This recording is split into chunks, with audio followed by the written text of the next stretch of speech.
A new medical detox center is officially open in New Hanover County. Officials cut the ribbon on the Stabilization and Reentry, or STAR, center earlier today. The facility just off of South 16th Street has 16 inpatient beds for medical detox and some transitional housing to help people continue their recovery while also getting back on their feet.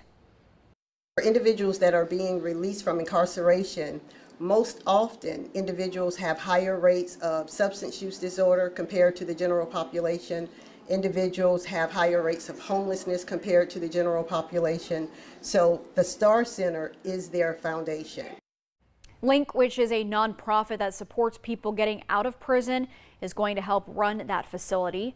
The center is the first of its kind in the area since the Harbor Detox facility closed in 2022.